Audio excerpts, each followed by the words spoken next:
What is up, everyone? Welcome to the Tribe of Runners podcast. I'm your host, Liz Myers, and today I have two special guests on the podcast. They are the host of the Chasing Trails podcast, Jeff and Brandon. Thank you so much for being on the pod and getting ready to talk all things running, I know this is going to be a long episode with three of us on here. So thank you so much for being on the podcast. Thanks for having us. Awesome. Thanks for having us. Heck yeah. So the one question I always like to ask and kind of get everyone familiar, tell us a little about yourself outside of running, not running related. I know it's very hard to do, but I also know you both are very family oriented. You have big families on top of that, tons of children. So tell us a little bit about each of you. So we'll go with Brandon first. Okay. Well, the good news is you get two for the price of one, because Jeff and I have very similar backgrounds. So I'm dad. I've got five daughters, married to Natalie, been married to Natalie for almost 23 years now, and love to take care of them, although it's a handful managing all the brood. But they go from 17 down to 10. So they're starting to grow up pretty quick. And outside of running, I'm just starting to discover that midlife smoking zone, where you smoke foods and stuff like that. I got my very first big green egg, and so I'm learning the beautiful art of smoked meat. And so it seems like once you hit your mid 40s, you're just you go into extreme sports or smoking. And so I've kind of hit running and smoking meat. So that's been kind of where I'm at in this stage of life right now. Very cool. Very cool. What about you, Jeff? Yeah, I mean, not too dissimilar, like Brandon said. We grew up knowing each other. We met at a kids camp that we both worked at, Brandon and I, and we're still involved there. We both met our wives there. He forgot that part. That's right. That's where we met our wives, and so we've been with our wives for a very long time. But yeah, I have 5 kids too, with another one on the way in October. So that'll be 6 girls. Oh, thank you. Yeah. And so the seats in the van are full now, though. So we have a Honda Odyssey with 8 seats, and so we think we're done. We don't want a Ford Transit van or something along those lines. So that should be it. And outside of running, I'm an investment advisor, so I work in the banking industry as an investment rep, and life's just busy. So if I'm not running, I'm probably with the family or doing something relative to work, obviously. In the last couple of years, I've picked up golf. And so I've found this new, it probably has reached obsession level. I played twice last week, and I still this morning got up with my practice balls and was driving balls in the backyard. So I want to get better at it. I really suck at it. I'm a horrible golfer, but, once I started playing more regularly and saw a little glimpse of, getting a little bit better, now I just can't stop thinking about wanting to get better at golf. So I think a lot of people describe golf that way as frustrating, but super enjoyable. So that's when I'm not running. You can find me probably on a golf course somewhere at a driving range, if that's the other activity that's happening. So. Very cool. Very cool. I love that. So you guys kind of talked about it, but go into more detail. How did you two meet each other? What's the story there? I mean, obviously you're best of buds now. So how did that originally start out? Yeah. So Jeff and I, like Jeff said, we met at camp. We've been friends. I was the best man at his wedding. We've kind of just grown up. Jeff and I think we got along from the first time we met. Jeff? We got along pretty well. Jeff is we're like water and oil. We're very different on a lot of different things. We disagree on a lot, but we definitely agree. And I think that's what kind of makes the show work a little bit, is that we always have different perspectives on things. But I think what I love about Jeff is just he's got such a big heart, and he loves sharing what he's got. He's a very generous guy, and so we got to know each other. Our wives know each other and they're friends. And so we did a lot of double dating and all that kind of stuff. And so it just kind of grew. We lived together through university, that's right? Yeah. So, we shared a room. So it was just basement apartment. Yeah.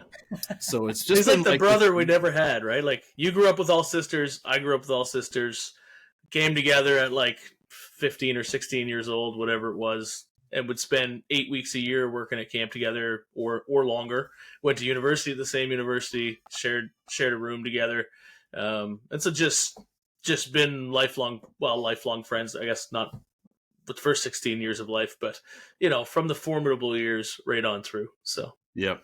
That's incredible. What a wild story. And so cool that it's crazy that you both had a whole bunch of sisters, no brothers, and then found each other. And now, I hate to say this, you all have all girls too now. So right? that is crazy. Like I never. And as crazy as it is, like my sisters have all boys. So I don't know what the deal is there, but like both my sisters, one has a mixed family of 5 boys, the other one has 3 boys, and then we have all girls. So I don't get it, but it is what it is. I never thought I would find another person who would have the same family dynamic as I do. And then Jeff like matched me step for step with kids. So it's just been a wild, it's just fun. It's just fun to talk about. Yeah. You started a little early. My eldest is 14. Brandon's eldest is 18. Is Ellie 18? Yeah, she turns 18 in August. So it's 4 years, but then I go down through to 2 and then another one on the way in that gamut. So yeah, a little off there, but we didn't do everything in step. We didn't plan pregnancies together. That'd be weird, but right? Maybe taking it a step too far, guys. Right. So that's good. I don't like them that much. That's right. Oh shoot, that's awesome. So the real question I have next would be, who got into running first, or was it a joint thing?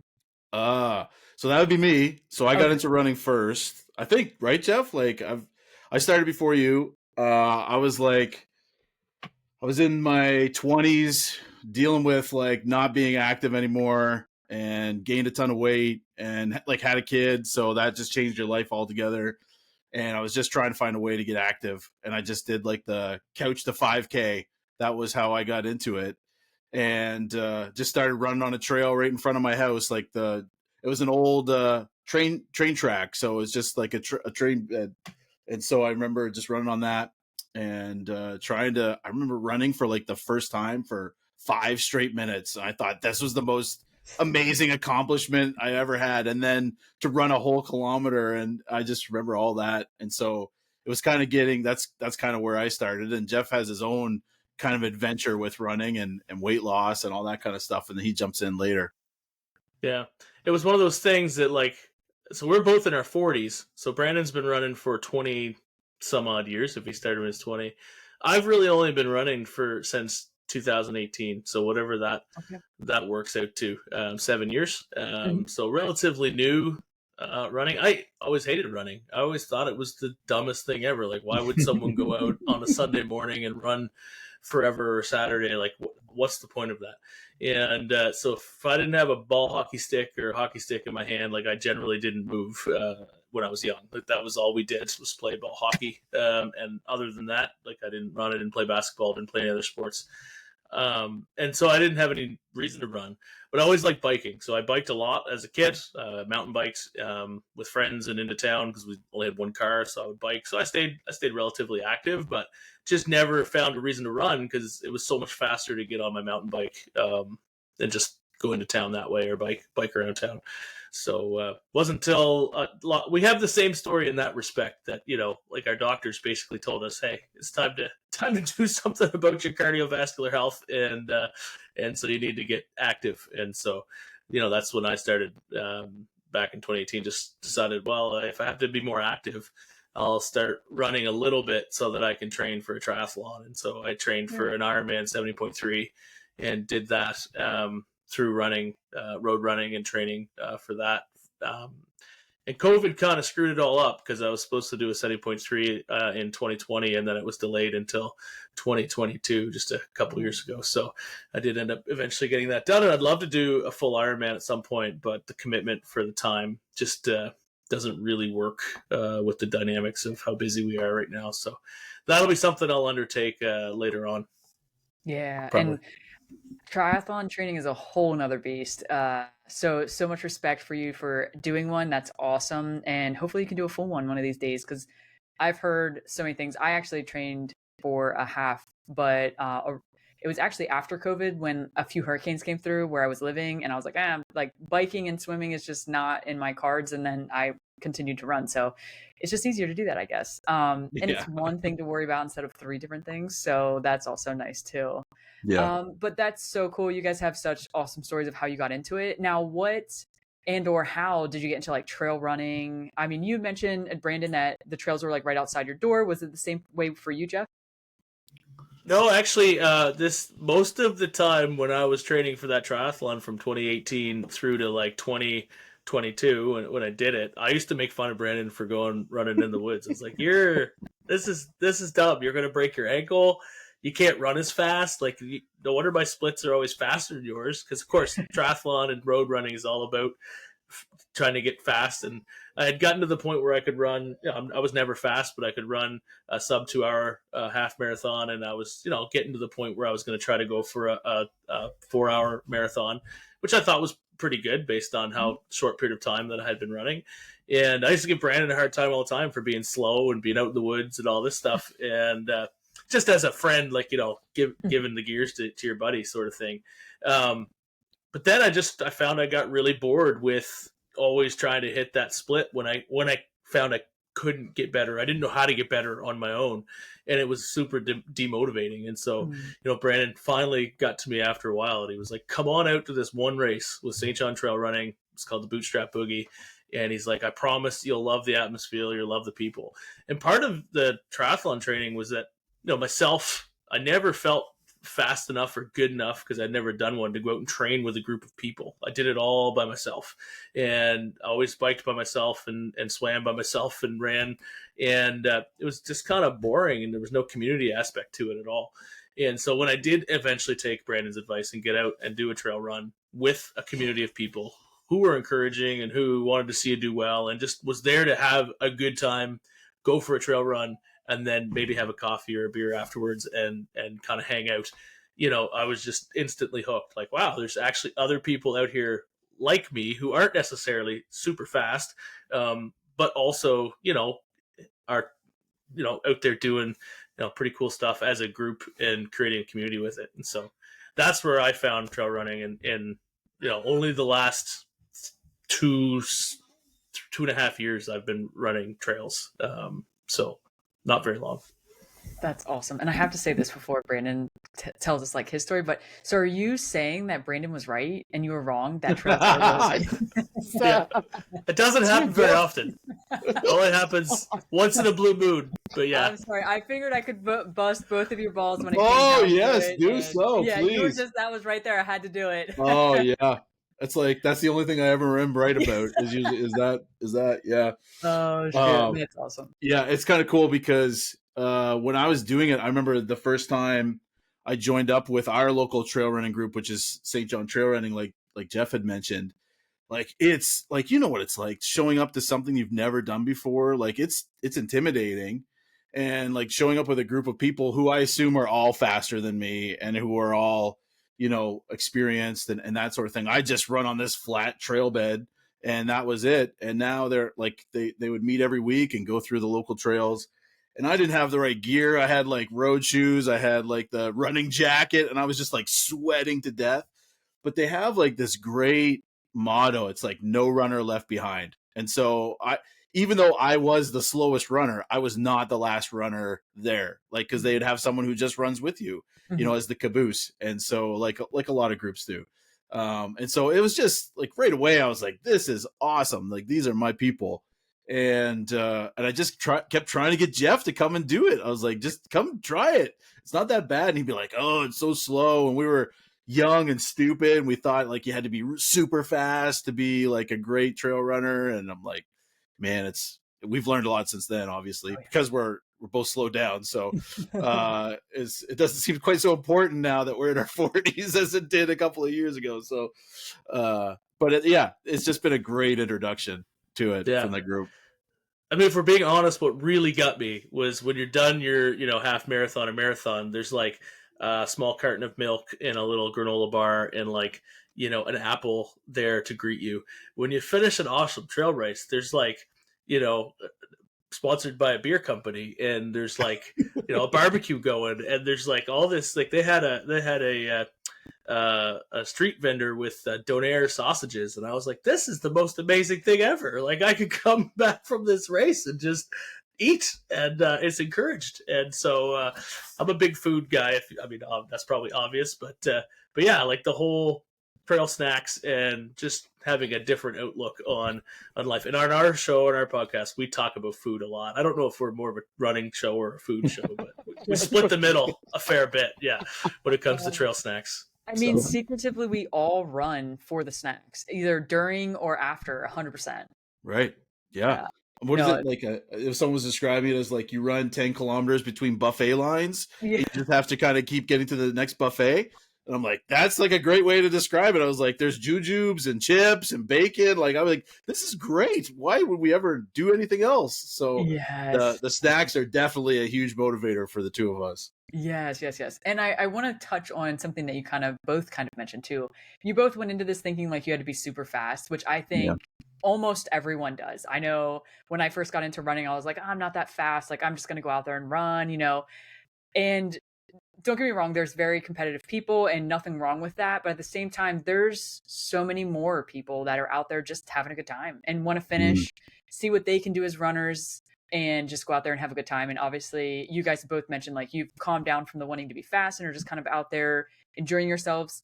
But what would you say you're more, aside from the snacks, what would you say you're more interested in is like the drive to see who you can be as a person out there running, or like just going out there and seeing what you can do? Good question. Since I had Brandon go first, I'll have Jeff go first this time. That's a tough one. I think for me, one of the big reasons I like doing the longer distance trail runs or trying to get there, not moving as fast, but getting into those longer distances, is twofold. One, I want to be able to show my kids that like you can do hard things and you can work through difficulties and through pain and through all kinds of things. And I think that relates to all kinds of parts of other life. And that was the part of that, when you run long enough that you seize up or you do enough mountains that your muscles don't want to work anymore and you work through it. And just that drive to do that. So I guess in that sense, that's a big motivator for me, is to see really how far I can go and how far I can push myself. As far as running is considered. I think that answers the questions as one of the options as to which would motivate me. Right now, that's what motivates me. Can I actually get to the point where I can run a 100-miler? And I don't know if I'll ever get there, but that's kind of the motivation right now that I'm working through. Yeah. Well, I have to say this. I think you can definitely run 100 miles. I think everyone can. It may take, more training for some people, and all that. And you're very busy. You have a crazy, crazy busy lifestyle, and you have another baby on the way. But I think I've witnessed so many people go through very similar life where they're busy and they can still manage to do these crazy things that we all do. So, don't cut yourself short. I definitely think you can do it. So there you go, buddy. You can do it. Yeah. I love it. It's funny, like Liz, I don't know about you, but I started off with different motivations. So when I started running, I was just addicted to getting further. You know what I mean? Like you got that first 5K under your belt, then you're like 10. Well, let's do a half marathon. Jeff and I did our first half marathon together, which was a complete disaster. Like it was the hilliest route we've ever taken. I can't imagine running that now, but we got through that. And then it was like, well, I just want to get to the next level. And then you start like hitting some of the roof of what you're capable of, and you start pushing harder. And I think my reasons for why I do it have changed even just over the last little while. And I think mine was just about like accomplishing, like getting the next thing under your belt, right? Like what's the next medal you can win? And now it's more about like this sounds like really hokey, but like inner discovery, like Jeff was talking about, like this is what I'm capable of, and being an example to your kids. Like Jeff and I just finished a race where we ran with our daughters, and that to me was probably one of the most rewarding races I've ever been in. And like we weren't, like Jeff was ahead of me, but we weren't at the front of the line. Like we were at the back, and I couldn't have been happier. And I think for me, that why is starting to change, and it's starting to become more meaningful and deeper than just kind of that superficial level. Oh, I love that. And I have to say, I think that probably happens to everybody. I know it's happened to me when I first got into running.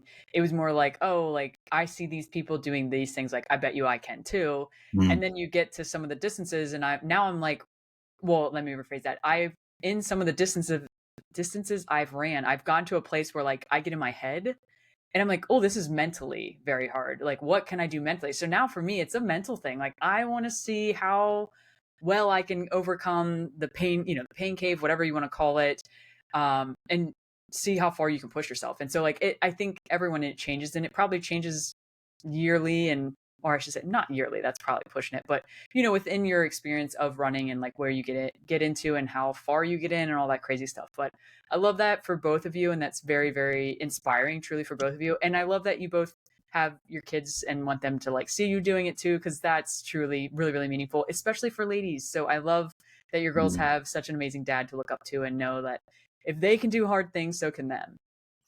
Yeah, that's really important for Jeff and I. Like even just because we're daughter dads, like we are just pushing our kids to just see, look at what these amazing female athletes are doing, right? And just, I mean, they're living at a time where they're seeing some of the best runners in history, Yeah. out there. And so it's just like trying to introduce them to something, and some of them love it, some of them don't, and so you're just trying to introduce them into seeing what the possibility is. It's frustrating for me because the kids that I have that are like the best athletes, or like the who do great in the sport, just don't care about running. And so it's just like you're wasting all this precious talent. Like, you should just be out there running. But it'll come maybe someday. Yeah, yeah. It's always that like incident where you can show them all of the ways and be like, you can do this, and then but they more than likely don't want to do it. So then you have to patiently wait for them to want to do it and or learn all the hard lessons to then realize that they do actually want to do it, or whatever the case may be. But Yeah. yeah, that's awesome. And I just love that you guys are out there doing that and, pushing your girls to do wonderful things. So kudos to both of you. And I can't wait to see what all you guys get into. Do you have any goals or like big races for the end of this year? Go ahead, Jeff. Yeah, we still got a couple more coming up. Cool. They do the big one that we both have is a 24-hour loop race that's called Looney Loops down in St. John, so in our local area in New Brunswick with St. John Trail Running. And you run a 3-kilometer loop with about a 90-meter climb and descend in each loop around a lake. And they do a big 24-hour event. And so we both have different goals for that event itself, but we're both hoping to get a PR. I'm hoping to run somewhere between 75 and 100 kilometers through that period. But they do a big event with a live band and a barbecue and a DJ. And so it's a big bonfire. So like it's a truly all through the night event, and you get to see people, every 3 kilometers. So Mm-hmm. it makes it a lot of fun to go and hang out with a group of people who you enjoy being with, and then also get to run with and see other people crush their goals. And so there's a big gong there that you get to ring when you get a PR. And so all night long you're running and you can hear the big cymbal going. And so that should be a pretty good time. So I think that's both of our like big run for this year, is to get to that uninjured and without any issues and healthy, and then try to see how long of that 24-hour period we can go for. So whether it's distance or time based, but we both did it last year and didn't run for the 24 hours, which we may or may not this time, but we'll see. So That's awesome. And Brandon? Yeah, so we've got so for me, I think I'm probably aiming for like a 65 kilometers. And I've never run for that length of time before, so this will be the first time I'll be running through the night. Most of mine have been, through the day. Like we did do a 50K where it was mostly during the day. I think we finished up around 6, and so that wasn't that big a deal. But this one will be running through the night, which will be a big experience for us. Yeah, and it's gonna be fun because they've got I think they've got one of those Caribbean steel drum bands that are coming to play this time. So it's gonna be like you're gonna be hearing all that that great music across the lake while you're suffering going up the big climb you have, and so it's gonna be a lot of fun. It's like those backyard ultra kind of feels, where there's lots of people hanging around the the alley leading up to the start finish. And so we had a guy do a 100-miler in it last year, and so it's got lots of possibility for excitement. And so Jeff and I are just there for the ride most of the time. Heck yeah. And when is that race? So when's that? September the 14th, 13th, 14th? September 5th. September 5th. Oh, is it that early? Yeah, there you go. Or no, maybe it is the 13th. We should find it. I'm pretty sure it's the 13th. Yeah. It's around. I know it's in time. September. Yeah. in that vicinity somewhere. Yeah. Oh, Yeah. That's awesome. I'm sure you both will do wonderful and hit both of your PRs. So that's incredible. And what a new experience for both of you. So I'm super excited for you. I will be following along, cheering you on, and all that good stuff. Sadly, I will not be there because it's a little far. But I'm sure you guys will do anything. Have you ever been to Canada, Liz? I haven't. I know. It's a lot colder than Florida. Oh, I can imagine. Yeah. But it's got some great running. It's got some great scenes. Yeah. I know quite a few people out in different areas, and don't quiz me because I'm not sure. Sure. I'm horrible with any type of.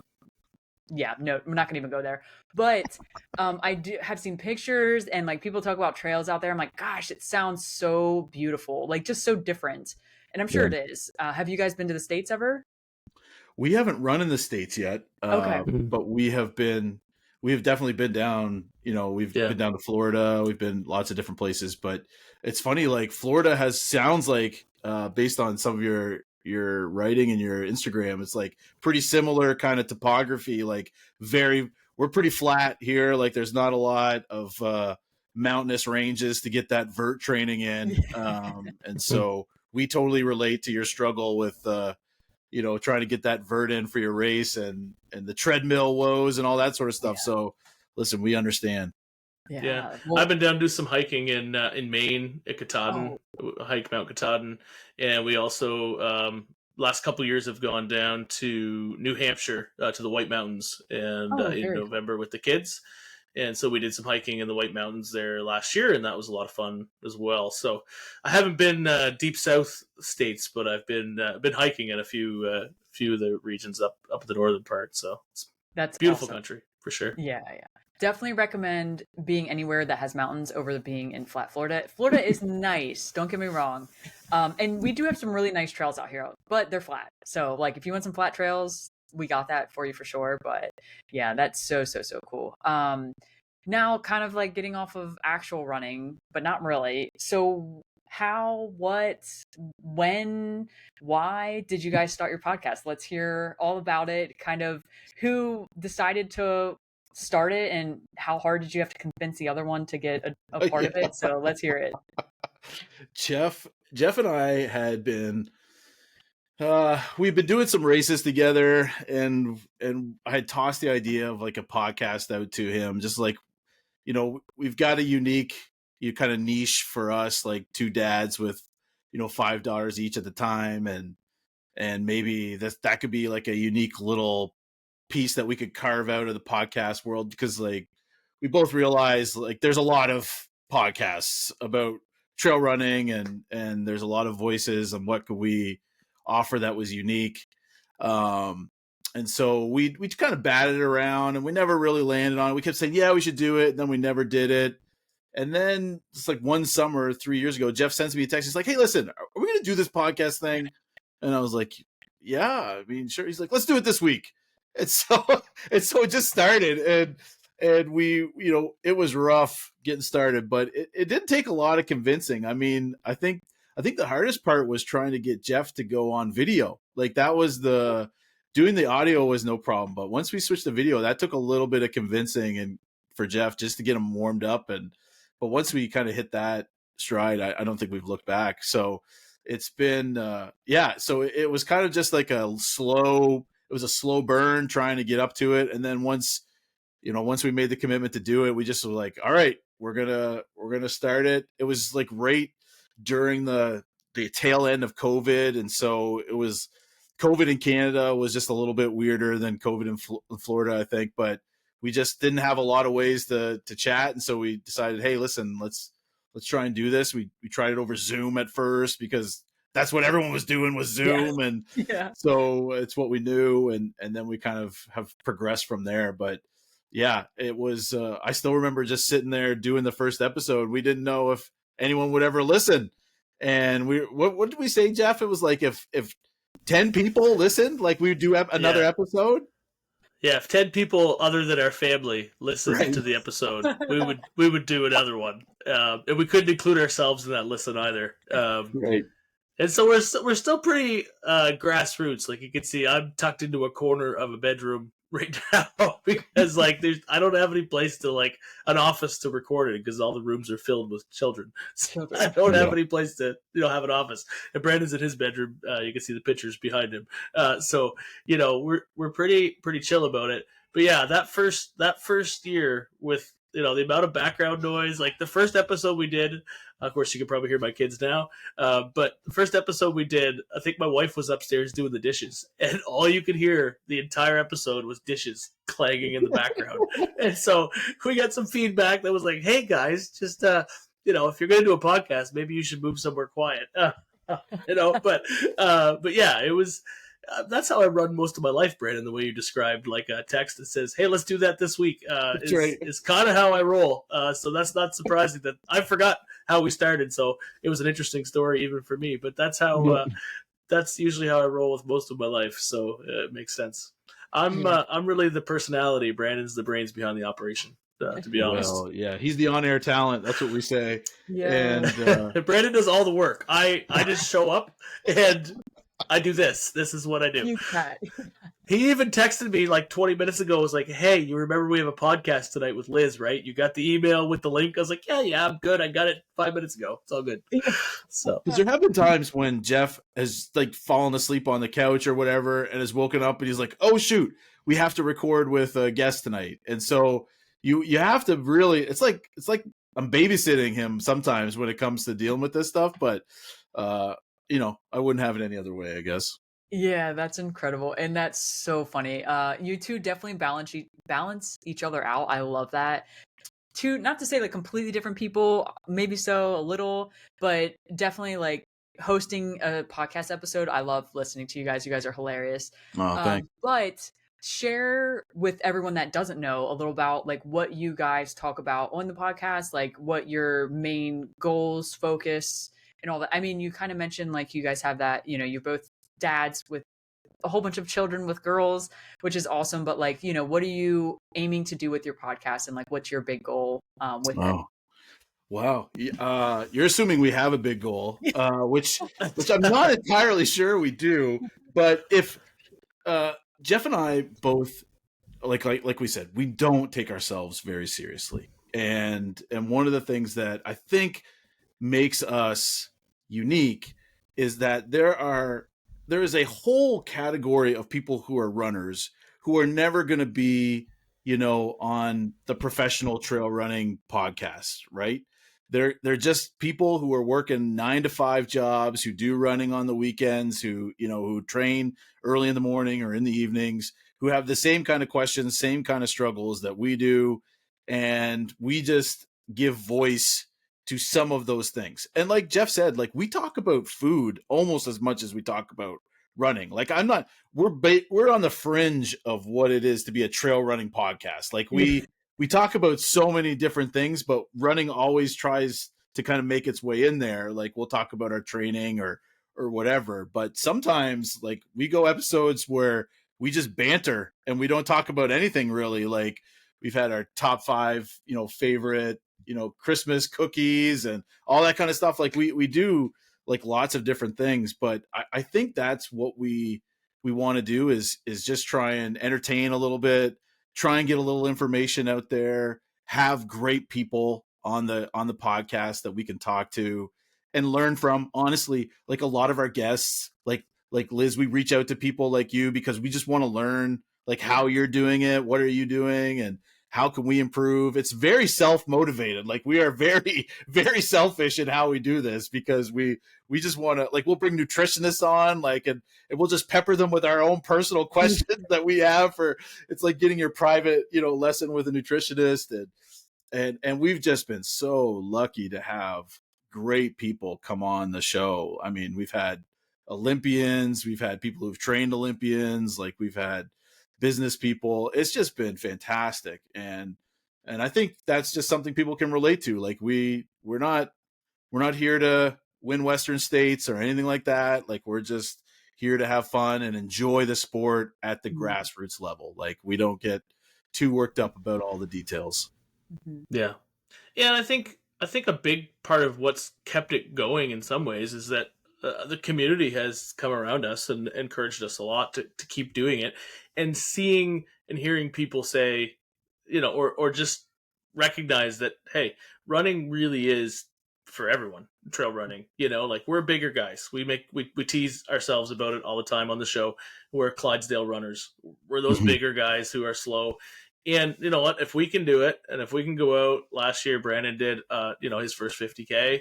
I've done 3 or 4, 50K runs, and working towards more. Like, this really is an accessible community that people should be part of in some way or another, whether it's trail running or something else. But I think it's great to have examples out there of people who you might look at and be like, surprised to see that they're out running trails or running or being physically active. And I think that part of the, having local runners on the show too, who are then also encouraging people like, hey, well, if I can do it, you can do it too. And we've seen a lot of people that have come on board and been like, I never would have thought that I would run 25K in the woods. And, but it's shows like this that show that, hey, you can, and you will eventually if you want to. So I think that's a good motivational factor too, to be part of something that's more than just making people laugh and having fun. It's helping people realize that they can have a community and they can do stuff like this too if they want to. For sure. Yeah, I love that. And truly, I think what makes you guys stand out is the fact that you are like yourselves. You're very personable. You guys make people laugh. You have great conversations with, like you said, great people. I know I've listened to a few episodes. I'm like, this is so educational, and you don't, not say you don't see that too often, but it's a lot of times you have like these elite people that are talking about things that maybe are way over other people's head. Nothing wrong with that, but it's also nice to have conversation that are kind of like, not to say dumbed down, but like spoken in a way that every runner, beginner to middle to elites, can understand and be like, wow, I can relate really, really well with that. And I can think of like one of my personal guests that I've had on the show. She's a very well-known nutritionist, very, very smart, but she talked to my guest, or to me, like everybody could understand, that had no clue about nutrition. And it's not everyone that can do that. And you guys have had on plenty of guests that have done that. And then also the relatability with having just your everyday type runner. And I love that. That's what I think everyone does need. I try to do the same thing, just getting anyone and everyone on the podcast to share stories, because like you mentioned, we all, no matter where we started or who we are, everyone can run ultras. You just have to want to and have the desire. And I truly think the community around you to be able to do it, because as we all know, we're in ultra running and we love it. And I mean, just running, not even ultra running, but the running community is amazing. It's out of this world. As soon as I got involved and started to meet people, I'm like, yes, like these are my people. I love everyone. And even some people that like, I'm like, I would never have guessed in my whole entire life I'd ever be friends with this person, I am best friends with. I have literally known like athletes that I have coached and or coach. And, I would have never guessed for them to be runners before I was a runner, and now that I'm a runner, I don't ever second guess anyone. I've coached people young. I've coached, a 65-year-old guy, and, I've witnessed an 80-year-old finish Badwater just this past weekend. Bob, that is what's crazy. Incredible, and it just goes to show that like you can really do unthinkable things as long as you want to do it and you find the right people to be around. And I can't express the amount of love and just everything that I felt and or witnessed when Bob was there. You know what I mean? Just in crazy. And he's a Florida guy. He's the race director here for the Keys 100 and a couple other races. So it was super cool just to be able to do that. And you guys do that on your podcast as well. So it's amazing. I love what you guys are doing and how you're doing it. And I can't wait to see you continue to do what you do. Well, I think just to add to that, Liz, I think understanding that every runner has a story, right? And that's one of the things that we try and key in on our podcast is like, tell us your running story. Like tell us how you got started. And, whether they're from, a well-known name or whether they're just a local back of the packer, we just love hearing their stories. And they're some of the most inspirational conversations. Some of our best conversations are from just people who, do this as a side hobby. And we laugh and we enjoy their conversation so much. And it's like there's so much to glean from those kinds of stories, and inspiration being one of them, but also just, seeing how people are able to balance their lives and be able to do these things. And so, yeah, it's such an important part of our DNA as a podcast is just like, let's have a conversation about who you are as a runner. And so I think the local trail running scene has really come alongside of that. And they love hearing one of their own, come in and share a story. So that's a big part of it. For sure, for sure. And I have to say, like, you mentioned everyone has a story. I couldn't agree more. And I think everybody's story can inspire way more people than they think it can. I remember when I first got into this, I'm like, no one gives a shit that I'm out here running, and it's also really, really cool to see people that don't or have not ran that get into running in their mid 30s or wherever the case may be, where they just randomly started running, like kind of like Jeff, like you mentioned, it was like a punishment. You didn't want to run. And if you did it, you're playing a sport. That's where a lot of people fall into ultra running is like they didn't really care for running and then you get into it and they become obsessed like we are.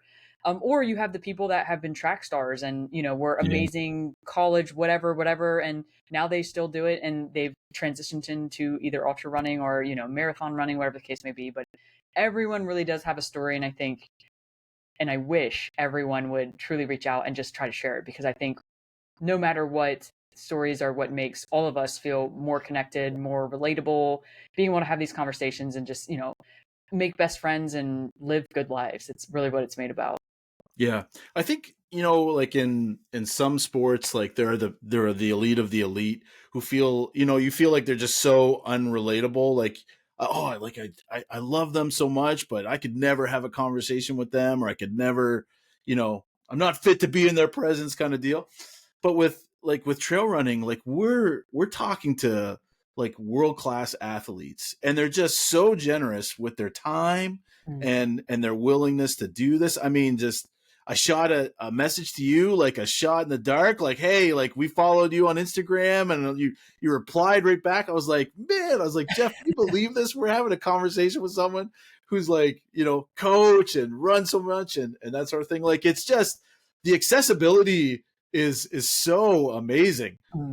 We've only ever been stood up once. And so that's an ongoing, joke that Jeff and I have, but it's like it's just so accessible. So it's just pretty cool to see the generosity of people in this sport.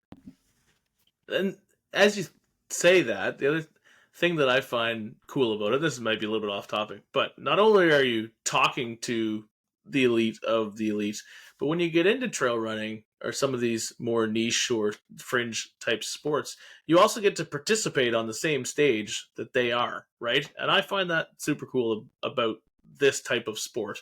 And I think that's what got me into it. When I went and did my triathlon, I was out in Mount Tremblant and a guy that I follow who's a professional triathlete, Lionel Sanders, he blew by me on the bike and the noise coming off of his bike moving 70 miles an hour, like he flew past me, which was the coolest thing ever. And it just, the sound of his tires making the noise on the road, I was just like, that's cool. I'm doing the same trail at the same time as a professional athlete. And the same thing happens when you're out trail running. We're out trail running with these people who are insanely faster than us, and they come past us on their second loop when we're still on our first, and they're encouraging us to do a good job and to keep running. And I think like locally we have a couple really fast folks who could be, Kelsey is a professional trail runner, and when she goes by on the trail, like she's just happy to see you out there with her. And she's so encouraging. And so, on the male side, Cody, just super fast, Cody Cooper. And again, same thing. He blows by you at Looney Loops last year when he did a 100-miler and I did, 55 for 60K. He passed me like, I don't know how many times in the day, but it was a lot. And every time he went by, he said something encouraging. And so like you just being able to participate with these people on the same ground when they come is a super cool aspect of the sport. And I think that's part of the podcast that we both really enjoy, for sure. Well, that's so true. And I have to say, I have recently just met Sally McRae, and the nicest, most down to earth, super encouraging woman ever. And you see her and you're like all giddy, like, oh my gosh, don't act like cool, be cool, be cool. And she hugged me like she's known me for 20 years. She's super kind. It was when I was at Badwater. She was helping film a video, and my runner was that one she was trying to record. So I was like, this is epic. And my runner's Kaylee. She was like geeking out seeing her, a 20-year-old, super excited to see someone that she hardcore looks up to. And she wasn't, anything other than super generous, treated Kaylee like it was her child. It was amazing to see. And then also, like you talk about being on the start line with these people, which is so true. And I have a funny story, and I'm sure he won't care that I share. I work for the Everyday Ultra, obviously. I have a coach on the team, and his name's Andrew Redden. He ran some of a race with Courtney DeWalter and kept with her toe to toe. Obviously, he was probably pushing a little bit, but eventually she's like, all right, well, I'm going to take off and finish this race. And he's like, she smoked me, man, and made it look amazing, but it's, he has such an epic story because he got to run with Courtney DeWalter for a little while. And, it's not like if anyone's playing basketball or, I hate using basketball as a sport because nothing wrong with it, but there's no way, quote unquote, an amateur basketball player is going to be towing the line or playing against any type of professional basketball player. So it's so cool. And, it's just different. And it does make this ultra running community just that much more better because I have yet to meet an elite ultra runner that is ignorant or rude. All of them are so kind, so nice. They take the time, like you said, stand back, like make you feel important. They'll talk to you. I can remember almost everyone that I've met that's quote unquote like elite, famous, any of that. They always ask my name, like, hey, what's your name? Thank you so much for like reaching out or talking to me. And that's just so cool. You don't really see that, which is awesome. Yeah, for sure. It is very cool. Yeah, so cool, so cool. So before I go, I know this is a question that you probably already know is coming, but I always like to ask a question. And since I have two of you on here, I'll go with Brandon first. So the podcast is called Tribe of Runners. I love this community. I think everyone within the ultra world is amazing. And I think we all, can relate and bring everyone together. And you guys do that very similarly on your podcast. But with all that being said, what does the word tribe mean to you within the running world? Oh man. I think for me, a tribe means like-mindedness. So we're all in this together. We're all kind of coming at not uniformity, but unity. I think that's kind of what it means for me. Very cool. Jeff? It's hard to follow that up with such an answer. I think for me, it's just a place to belong. Like everyone needs a spot outside of their regular life, and I say that because obviously I belong in my family. They don't get to choose. They have to love me. They don't get to choose, right? You don't get to choose your family, but you do get to choose, the people you spend your time with, and you need a place to belong. So for me, like having that tribe outside of my regular family is just a place where I feel comfortable to be myself and to belong, and it's good to have that. Not everyone can have it, but not everyone does, and so. Yeah, I love that. And I always encourage people, like, listen, just get into running. You'll start to understand why I'm obsessed with it, and you'll love the community. Seriously, it's like no other. I swear by it. All the people I've ever met in the running world is so amazing. They've, whether it be we only talk once or twice a month or whatever the case may be, but we all are like best of buds and we get along really, really well, which is amazing. And, I see that within you guys too. And I love everything you two are doing with the podcast and all that you guys are doing in the running world. But I do actually have one more question. Okay. But you kind of talked about it, Jeff, on like doing 100. So after this race, what is your next like big goal? Do you guys plan to do 100 anytime soon? What's going on with that? Yeah. I mean, we both have, I don't know if you call it buckle fever or whatever, but it would be super cool to have a buckle. And so we have a friend who actually we're interviewing later tonight for our podcast, Adam, who's run a few. He's run Western States and so on. And so he's been encouraging us just to get after it and get one done and go and do one, no matter how long it takes or whatever. So I feel like in the near future, I'm hoping to do one maybe next year. Is the hope, and so yeah, we'll see how that all pans out as far as life and training goes. But yeah, it got worse when I got over to his house and like held the Western States buckle in my hand. I was like, whoa, this actually exists, and I know a guy who's done it, and he helps us talks through some training with us. And so I feel like it's more potentially there than it was a couple years ago when I was going to try to do that on my own, because I have someone who's done it and I can talk to about different challenges and stuff like that. So with Adam's help, we're hoping to do it sooner than later. I don't know what Brandon's plan is there, but that's my hope, is to maybe do one next year. Well, I can't let Jeff get a buckle and me not get a buckle. That's just not going to happen. But like Jeff says, I think there needs to be a couple of things that need to fall in place just around life and being able to train, and not like I've had some injury problems over the last couple of years. And so just trying not to get hurt, and try and build that strength a little bit more. So, I mean, that's been the thing that we've chased ever since we kind of started, like that 100-mile distance. It just seems so unobtainable. But the more you start getting into it, the more you start realizing, oh, well, it's, if we can run 50, that's only, 100 and something more kilometers to go after that. So, it's that kind of, dreaming, I think is what it is. And it'd have to be the right one, I think, that we could do. So yeah, it's definitely in the future, but time's running out. We need to get going on it. Time is not running out. You guys have plenty of time, I promise.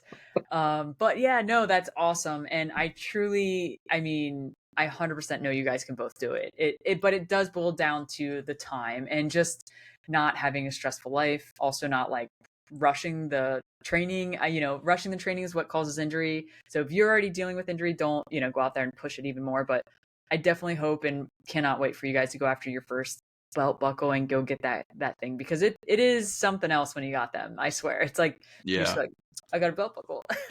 Well, now we know a great coach that we can talk to and yes, maybe get in line and I love talking about running. It is, my partner hates it. I'm always like, yeah, so I heard this and I'm talking to, and she's just like, I do not care, but I'm always down. If you guys have any questions, seriously, don't ever hesitate to reach out. Fantastic.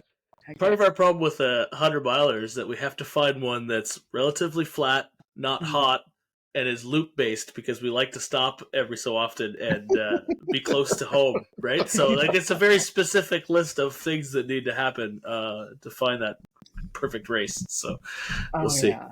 Yeah, I can guarantee you it's out there though, for sure. Yeah. Just maybe not. If you have any suggestions, yeah. Yeah, that's right. I know, right? Yeah. Oh gosh. But thank you guys truly so much for being on the podcast. Before I let you guys officially go, where's the best way to reach out to you if people want to, listen to the podcast, to your podcast, and or get in touch with you guys to chit chat? Where's the best place to reach out? Yeah, so we're on Instagram. The best place to get a hold of us is on Instagram at Chasing Trails Podcast, and you can get our podcast at on Spotify or on Apple, all the places where you get your normal podcasts. And we just want to say a big shout out to you, Liz. Thanks so much for having us on here. Like these yokel boys from Atlanta, Canada. Like we're living the dream. This is a highlight for us. So thanks so much for having us on.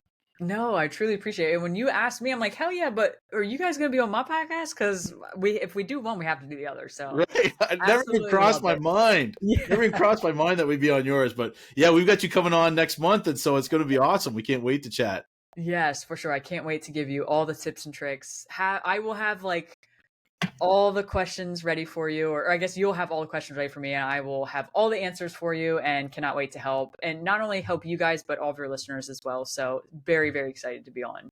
Yeah, we're going to be peppering you for all like the Florida stereotypes too. Like we're going to make sure we need the answers to like is Florida as crazy as we read about? Like, we need to know all about that stuff. So it's going to be fun.